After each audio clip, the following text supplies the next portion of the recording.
오늘은 요한복음 19장 17절부터 30절까지 우리가 함께 봉독했습니다마는 아마 오늘 끝까지 다 못 볼 것 같고 한 2시간으로 나누어서 살펴보도록 하겠습니다. 제목은 십자가의 도를 이루신 그리스도라 이렇게 정했습니다. 십자가의 도를 이루신 그리스도라. 사도 요한은 이 요한복음을 기록하면서 예수님의 죽음에 대해서 요한복음을 시작하면서부터 계속해서 쉬지 않고 언급해 오고 있습니다. 예수 그리스도의 죽음, 왜 예수 그리스도의 죽음이 십자가의 도인가? 십자가의 도는 죽음으로부터 부활로 나아가는 길이기 때문에 그렇습니다. 죽음이 없고는 부활이 있을 수 없기 때문에 그렇습니다.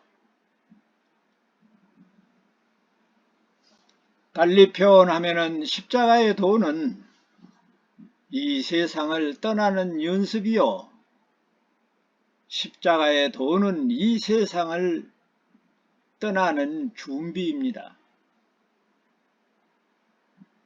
그래서 사도 요한은 예수 그리스도의 죽음을 열심히 소개하므로 우리가 어떻게 예수님처럼 이 땅에서 죽을 수 있을 것인가, 이 땅의 모든 고난을 우리가 어떻게 이겨낼 수 있을 것인가, 그런 차원에서 사도 요한이 요한복음 전체에 걸쳐 1장부터 예수님의 죽음을 소개하고 있습니다. 그 증거를 좀 살펴보면 요한복음 1장 29절, 혹시 내용은 못 적더라도 여러분들이 성구라도 적을 수 있도록 제가 천천히 부르겠습니다. 요한복음 1장 29절에 보면 보라, 세상 죄를 지고 가는 하나님의 어린 양이로다. 직접적인 표현은 아니지만 세상에 오신 목적이 무엇인가? 죽음을 위해서입니다. 어린 양이 되기 위해서요. 2장 19절에 보면 이 성전을 헐라 내가 사흘 동안에 일으키리라 이렇게 말씀을 하시므로 자기의 죽음을 말씀하고 있습니다. 3장 14절에 보면 모세가 광야에서 뱀을 든 것 같이 인자도 들려야 하리라. 1장 2장 3장 요한복음이 시작하는 이 입장에서 1장 2장 3절 빼지 않고 세례 요한과 예수님이 직접 여호와가 하나님이 사람의 몸을 입고 이 땅에 오신 목적은 죽기 위해서다. 고난을 받기 위해서다. 우리처럼 부귀영화를 목표로 하고 세상에서 성공하기 위해서가 아니라 이 세상에서 망하기 위해서 오셨다는 이야기입니다. 이 놀라운 비밀을 우리가 이 시간에 깨달아야 합니다. 그런데 주님의 그 삶의 목표와 성육신의 목표를 우리는 까마득하게 잊어버리고 이 세상의 미련을, 이 세상의 뿌리를 받고 영원토록 살 수 있을 것처럼 세상 사람과 하나도 다름없이 살고 있는 것을 우리들이 성찰해야 됩니다. 6장 51절에서도 나는 하늘로서 내려온 산떡이니 사람이 이 떡을 먹으면 죽는다는 이야기예요. 영생하리라. 나의 줄 떡은 곧 세상의 생명을 위한 내 살이로다. 이렇게 말씀하고 계십니다. 요한복음 8장 21절에 보면 더 구체적으로 적극적으로 말합니다. 내가 가리니 너희가 나를 찾다가 너희 죄 가운데서 죽겠고 나의 가는 곳에는 너희가 오지 못하리라. 10장 15절에서 나는 양을 위하여 목숨을 버리노라 이렇게 이제 구체적으로 말을 합니다. 또 역시 10장 17절에서는 내가 다시 목숨을 얻기 위하여 목숨을 버리노라. 목숨을 얻기 위해서 목숨을 버리노라. 우리가 이 땅에서 고난을 받지 못하면 영원한 생명을 기쁨을 얻을 수가 없다는 원리가 이 안에 숨어 있습니다.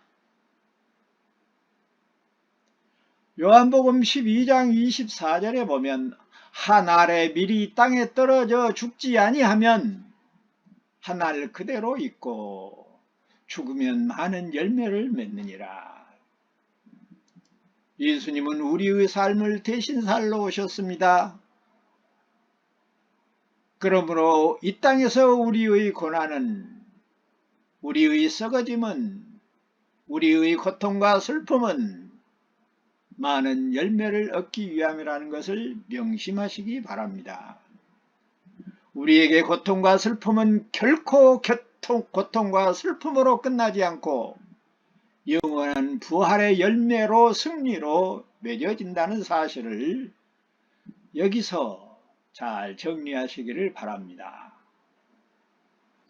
요한복음 13장 21절에 보면 너희 중에 하나가 나를 팔리라 이렇게 말씀하시므로 자신이 죽으실 것을 말씀하시고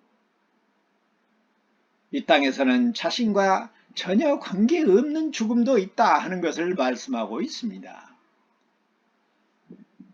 요한복음 14장 18절에 보니 내가 너희를 고아와 같이 버려두지 아니하고 너희에게 오리라 이렇게 말씀하고 있어요. 우리가 지금 우리 눈앞에 주님이 하나님이 예수 그리스도가 보이지 않는다고 해서 이 말씀을 소홀히 여기면 안 됩니다. 내가 너희를 고아와 같이 버려두지 않는다고 하셨어요. 너희에게로 오리라고 하셨어요. 그리고 지금은 우리 안에 와 계셔요. 그래서 어쩌면 예수님이 이 땅에 오셨을 때의 제자들보다 더 어쩌면 실질적인 고난과 고통이 우리에게 있을 수가 있는 것입니다. 16장 7절에 보니까 내가 떠나가는 것이 너희에게 유익이라. 눈앞에 보이는 제자들에게 하고 있는 이야기입니다. 내가 떠나가지 아니하면 내가 죽지 아니하면 보혜사가 너희에게 오지 아니할 것이요. 가면 내가 그를 너희에게 보내리라. 자신이 영으로 오실 것이면서도 제3자가 오실 것처럼 이야기하고 계십니다. 17장 1절에 보면 아버지여 때가 이르렀사오니 아들을 영화롭게 하사 아들로 아버지를 영화롭게 하옵소서. 예수님은 자기의 죽음을 최고의 영화로움으로 표현하고 있는 놀라운 사실을 우리가 여기서 발견해야 됩니다. 우리에게 당하는 모든 고난은 그보다 큰 영화로움이 없다고 하는 사실을 명심하면 고난을 통하여 기뻐할 줄 아는 도인이 되게 될 것입니다. 그것이 십자가의 도입니다. 십자가의 도를 이루신 그리스도라. 18장 11절에 보니까 아버지께서 주신 잔을 내가 마시지 아니하겠느냐. 19장 11절에 보니까 위에서 주시지 아니하였다면 나를 해할 권세가 없으리라 빌라도에게 한 말이죠. 이토록 쉬지 않고 사도 요한은 예수 그리스도의 죽음을 묘사하고 있습니다. 예수 그리스도의 죽음에 대한 이야기는 요한복음 시작부터 끝까지 계속해서 다른 모든 이야기들의 중심적인 핵을 이루면서 언급되어 왔습니다.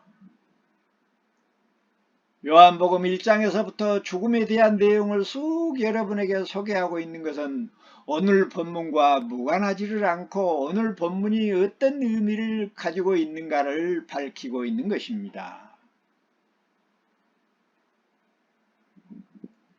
요한복음의 모든 내용들이 어디를 바라보고 있어요? 예수 그리스도의 죽음을 바라보고 있습니다. 예수 그리스도의 죽음이 부활을 예비하는 것이고, 그래서 요한복음에 있는 더 넓게는 성경의 모든 내용이 거기에 포커스를 맞추고 있는 것입니다. 그래서 구약의 모든 내용은 사실상 예수 그리스도의 십자가를 향하여 나아가고 전진하고 있는 내용인 것입니다.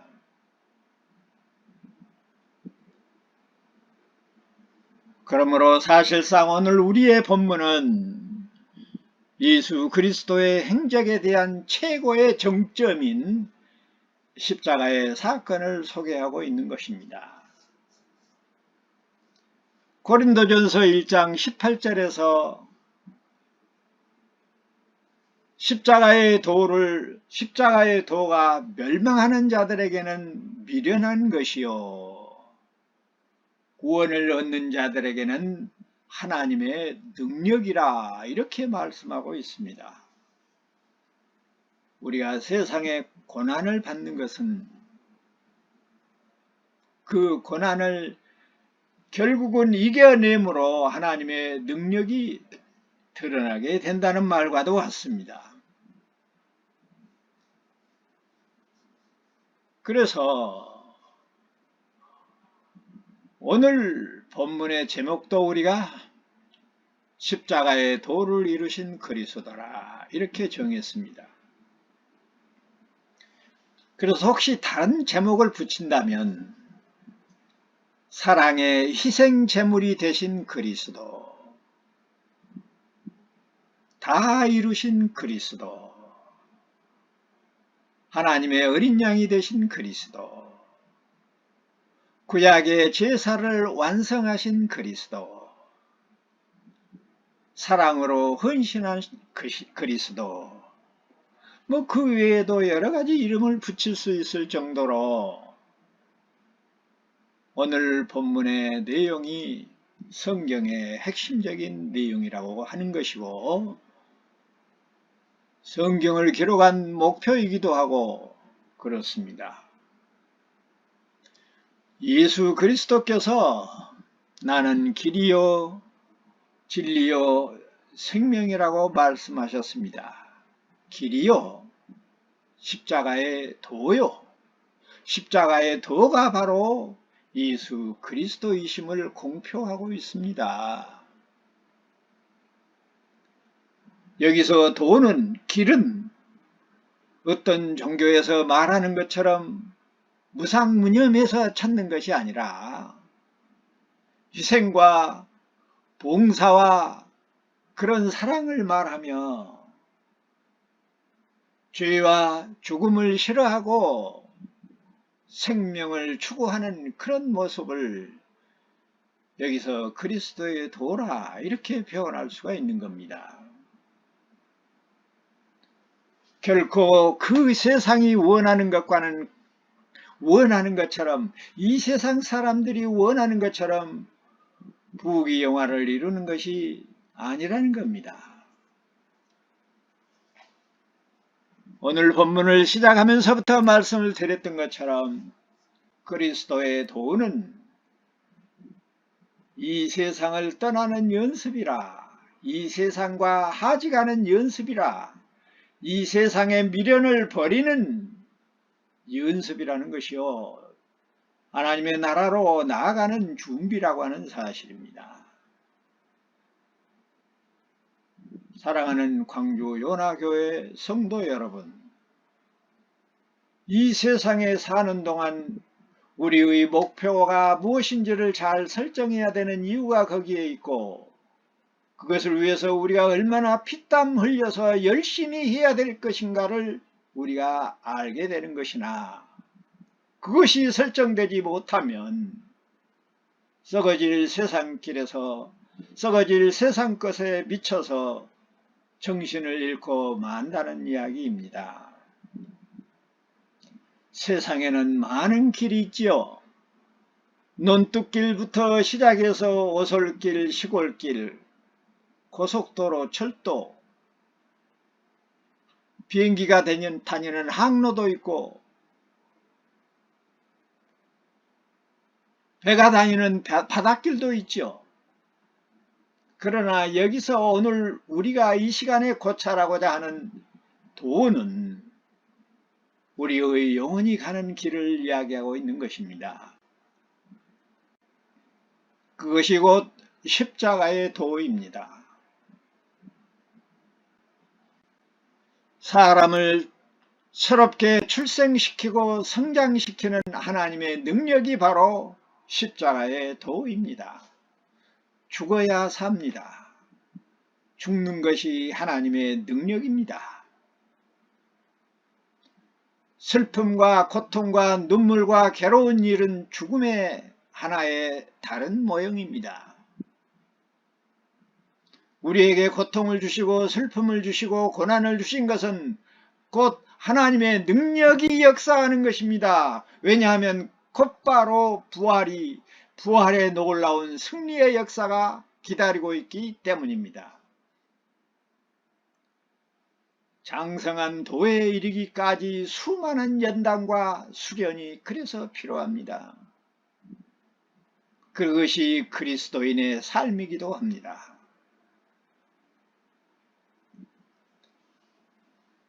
십자가는 지난 시간에도 우리가 살펴보았지만, 로마를 중심으로 해서 이 고대 국가들이 극악무도한 반역죄를 지은 사람에게 사형 집행용으로 사용했던 십자가 모형의 형틀입니다. 그래서 많은 식민지들을 통치했던 이 로마는 그런 극악무도한 사형 방법을 식민지인 이방인에게만 사용을 했어요.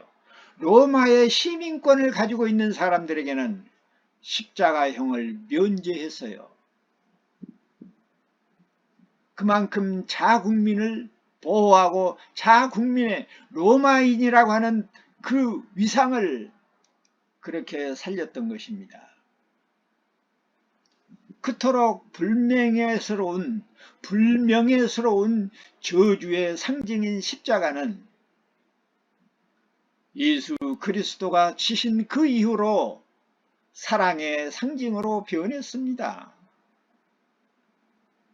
사도 바울은 갈라디아 교회에 편지를 하면서 내가 자랑할 것은 십자가밖에 없다. 갈라디아서 6장 14절에서 그렇게 기록하고 있습니다. 나와 여러분에게도 자랑할 것은 십자가밖에 없다고 고백할 수 있는 신앙을 가졌으면 좋겠습니다. 이 말은 다른 말로 바꾸면 내가 자랑할 것은 이 세상에서 고난을 받는 것뿐이다.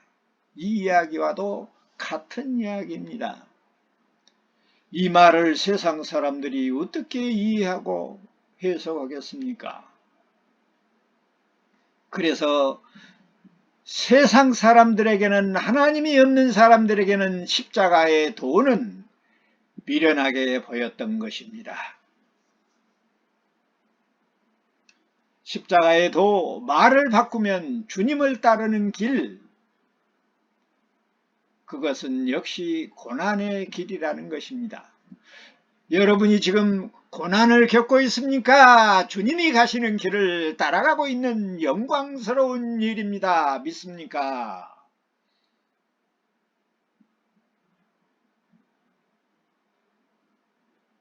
세상의 성공과 부귀영화의 뿌리를 받고 있는 한 이 비밀을 알 수 없도록 되어 있습니다. 어떻게 고난이 하나님의 능력이며 어떻게 고난이 내게 자랑스러운 일이 될 수 있겠는가? 내 안에 죽음을 이기고 부활하신 그리스도가 계신 자에게 한해서 이 놀라운 비밀을 깨닫게 되는 것입니다.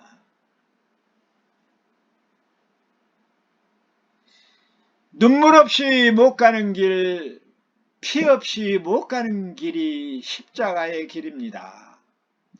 나나 여러분이 이런저런 일을 당할 때에 그 의미를 몰라서 피눈물을 흘리며 괴로워하는 경우가 많이 있습니다. 그러나 깨닫고 보면 모두가 십자가의 도를 이루는 길이었으며 주님을 따라가는 길이었으며 이 길은 이 세상의 모든 것을 버리는 연습이었으며 말을 바꾸면 하나님의 나라를 들어갈 준비 연습이었다는 것을 알게 된다는 이야기입니다. 사랑하는 광주 요나교회 성도 여러분, 그리고 이 시간에 이 말씀을 듣는 모든 청취자 여러분, 이 놀라운 비밀이 여러분에게 임하시기를 바랍니다. 그러므로 힘들고 괴로운 일이 생기면 울면서 괴로워만 하지 말고 이 괴로운 일을 곱씹고 곱씹으면서 그 이유와 그 의미와 그 목적이 무엇인가 주님 앞에 무릎을 꿇는 일입니다. 그것이 고난을 이겨내는 해방의 방법입니다. 10번이고 100번이고 그 의미를 생각하고 곱씹어야 합니다. 그렇지 않으면 깨달음도 없고 오히려 더 큰 괴로움이 닥칠 뿐입니다. 인간의 어집잖은 방법으로 인간의 어집잖은 생각과 지혜로 그것을 이겨내려고 하면 더 큰 괴로움이 닥칠 뿐입니다.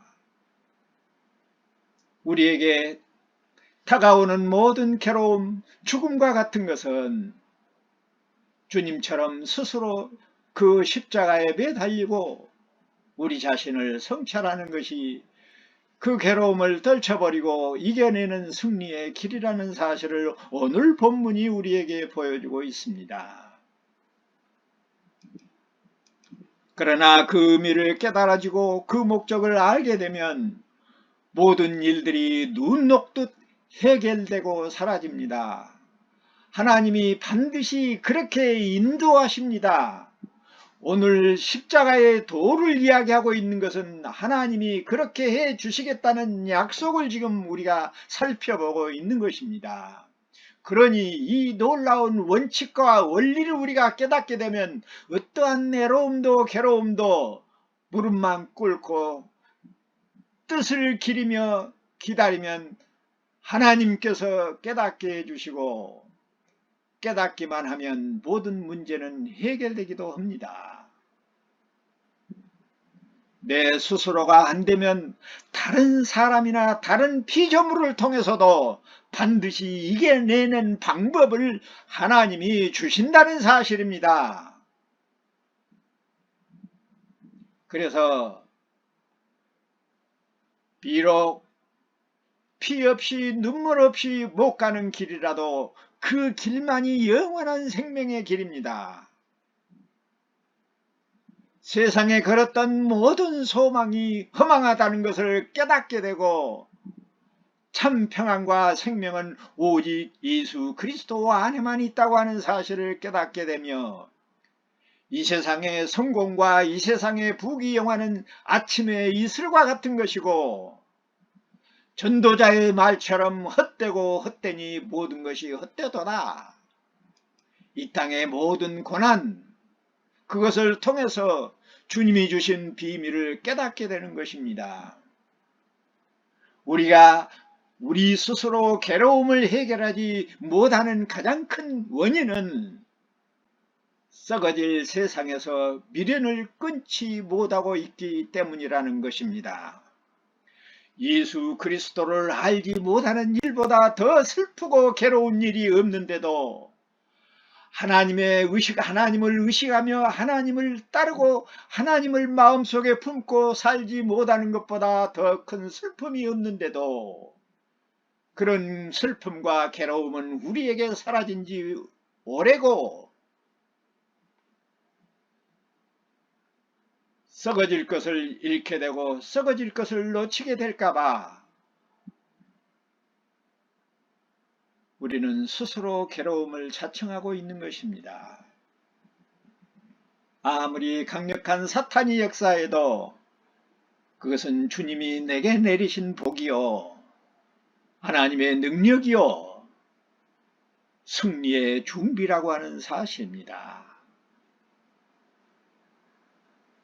그래서 하나님이 말씀하시기를 우리에게 당한 모든 고난은 다 견딜 수 있도록 감당할 수 있을 만큼 주신다고 하신 말씀이 바로 그 말씀인 것입니다.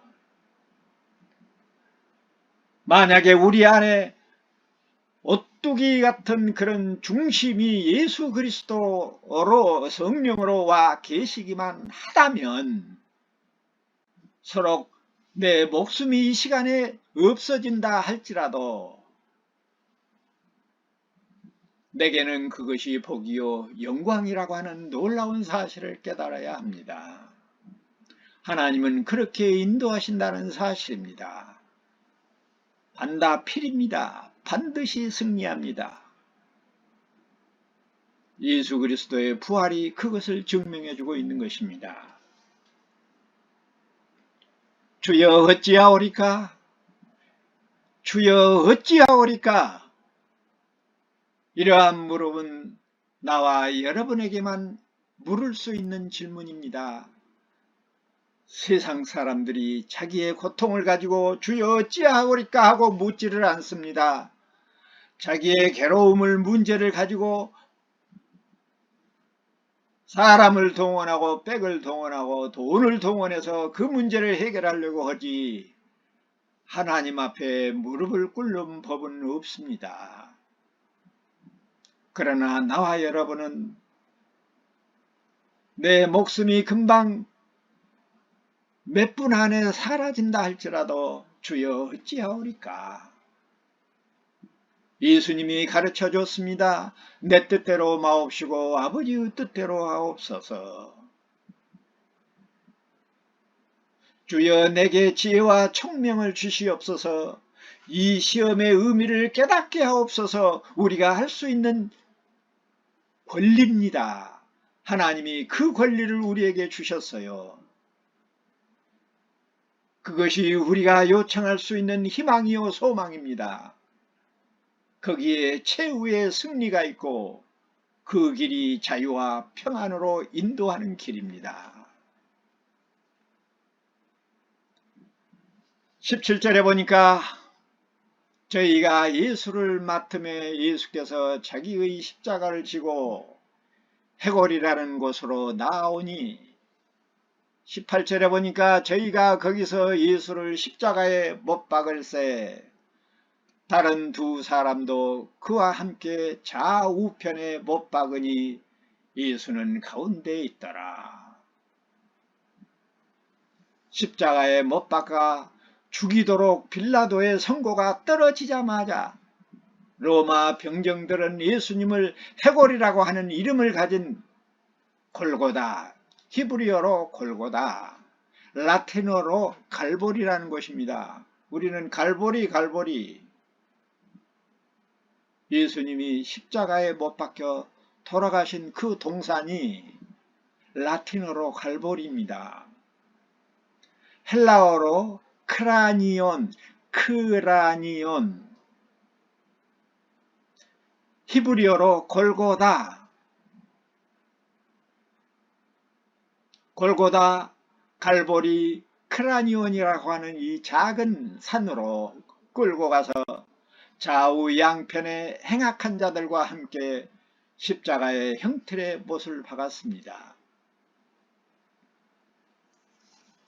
우리의 모든 죄가 예수님과 함께 못을 박힌 것입니다. 이러한 사실은 예수 그리스도께서는 자신이 우리를 사랑하신다고 하는 사실을 알리고 계시는 것이고, 뭐가 십자가의 도가, 십자가의 죽음이 우리로 하여금 주님을 사랑하게 하시려고 이토록 놀라운 고난을 받으시고 계시는 것입니다. 이러한 고난 속에 숨어있는 오묘한 비밀을 알아야 합니다. 한 알이 죽어서 썩어야 많은 열매를 맺을 수 있습니다.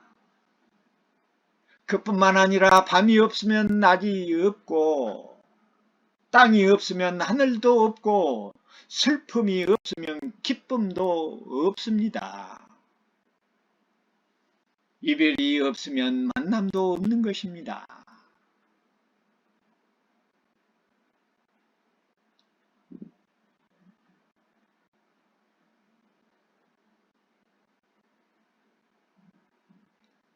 우리의 고난을 통해서 주 예수 그리스도의 고난을 깨닫고 동참하면서 영원한 생명의 부활을 맛볼 수 있는 승리의 삶이 되기를 진심으로 원하는 것입니다. 19절 20절을 보겠습니다. 빌라도가 죄패를 써서 십자가 위에 붙이니 나사렛 예수 유대인의 왕이라. 20절에 보니까 예수의 못 박히신 곳이 성에서 가까운 거로 많은 유대인이 이 패를 읽는데 히브리어와 로마와 헬라 말로 기록되었더라. 그래서 아까 제가 세 가지 말로 소개를 했습니다. 이때에 이때 당시에 그 사형을 시킬 때 십자가 위에다가 죄인의 이름하고 죄명을 함께 붙이도록 그렇게 되어 있어요. 그래서 예수님의 죄패는 나사렛 예수 이름을 먼저 쓰고 유대인의 왕이라, 그의 죄명이에요.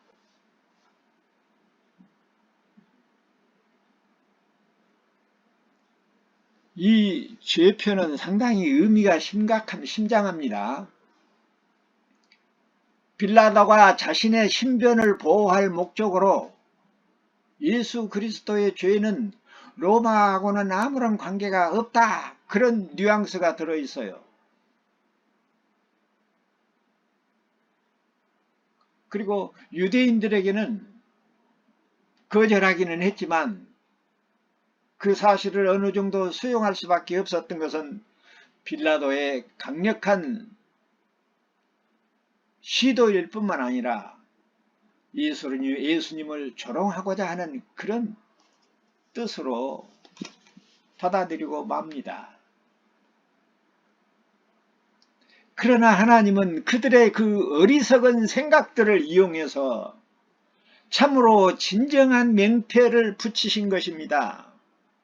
왜냐하면 여호와는 조상 대대로 유대인의 왕이었어요. 유대인의 왕 대신 그 여호와께서 사람의 몸을 입고 예수 그리스도로 오셨습니다. 그러니 예수 그리스도는 유대인의 왕이십니다.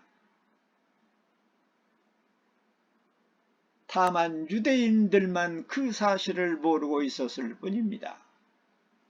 그러니 십자가에 붙은 명패는 참으로 아이러니하게도 빌라도가 자기의 신분을 보호하기 위해서 붙였고, 유대인들은 조롱하는 의미로 붙였지만은 그 죄표가 진정한 참다운 명패였다고 하는 사실입니다. 여기서 우리는 하나님이 하시는 일을 짐작할 수 있어야 해요. 사람들의 생각과는 정반대로 사람들이 경험하고 있는 것과는 정반대의 의미가 들어있다는 것이요. 우리는 생각할 수도 없는 방법으로 우리의 문제를 우리를 위해서 일하고 계신다고 하는 사실을 깨달아야 됩니다. 그런 하나님을 이 시간에 만나시기를 바랍니다.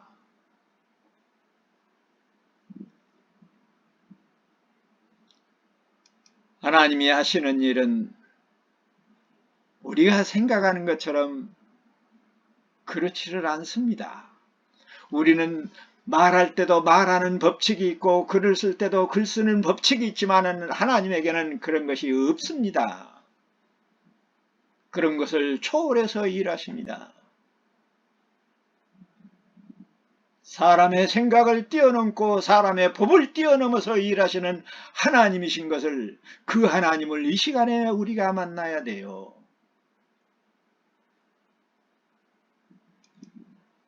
이 조그마한 연화교회에 이 놀라운 비밀을 주신 것을 감사합니다.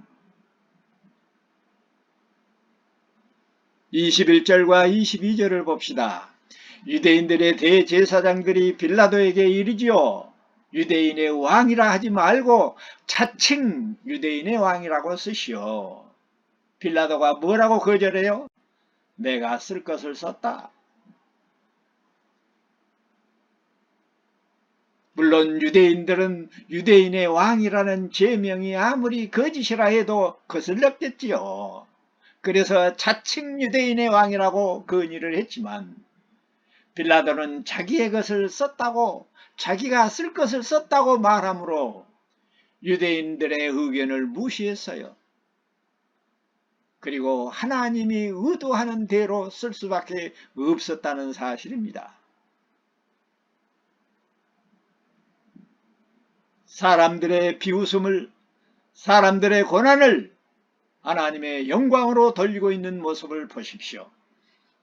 우리의 고난도, 우리의 슬픔도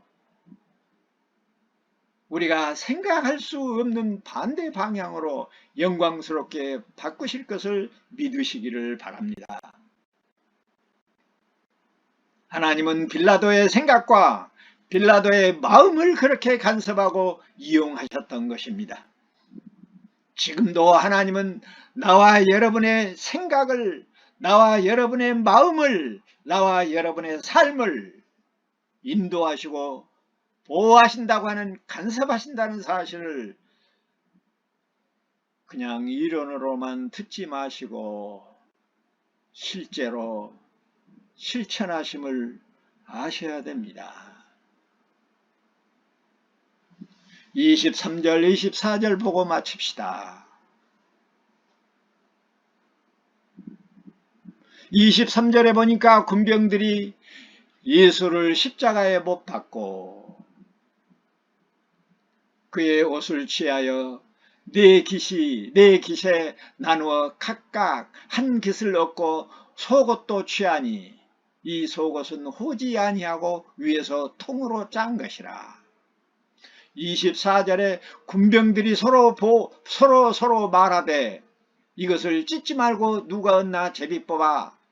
이는 성경에 저희가 내 옷을 나누고 내 옷을 제비 뽑나이다 한 것을 응하게 하려 함이라. 이렇게 기록하고 있습니다.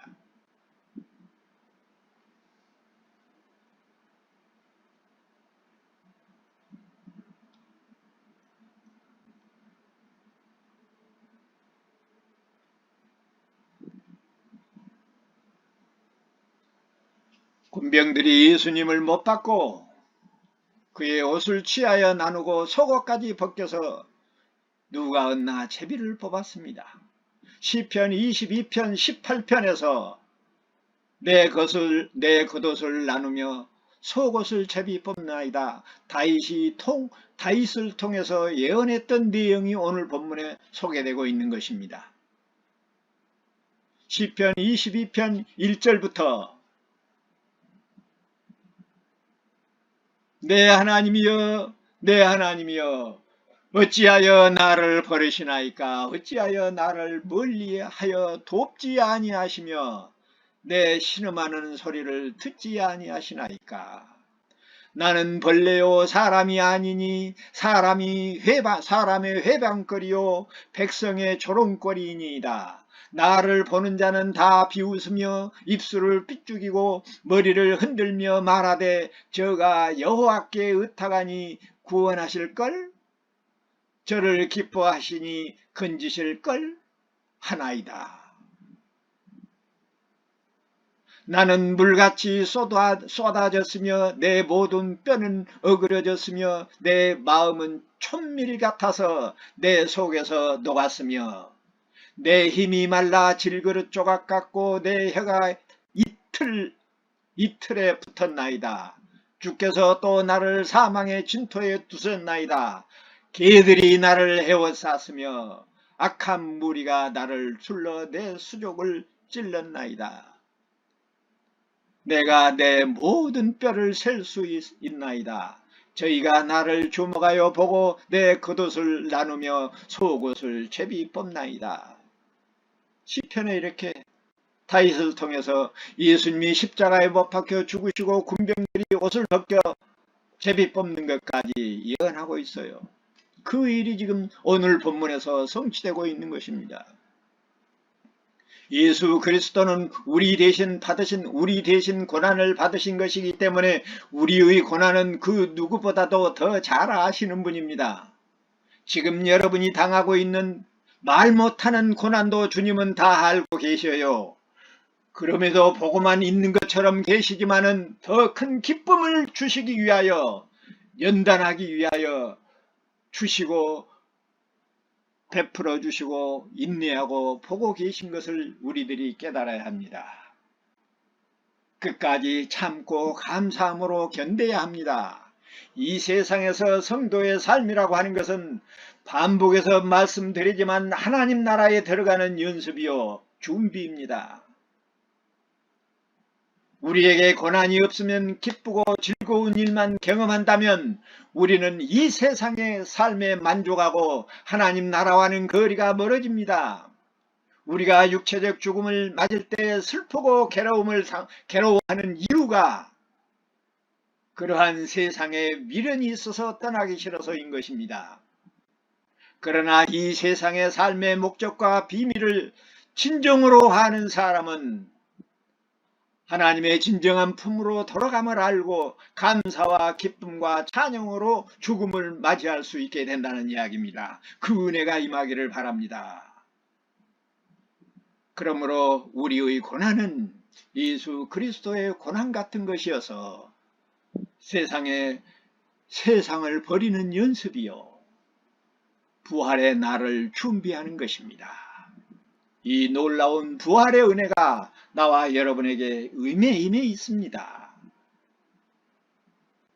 이 놀라운 은혜가 나와 여러분에게 임해 있습니다. 그러므로 이 놀라운 은혜가 나와 여러분뿐만 아니라 사랑하는 부모와 형제와 남편과 아내와 자녀들에게 그리고 자손 대대로 임하기를 성부와 성자와 성령의 이름으로 축원합니다. 아멘.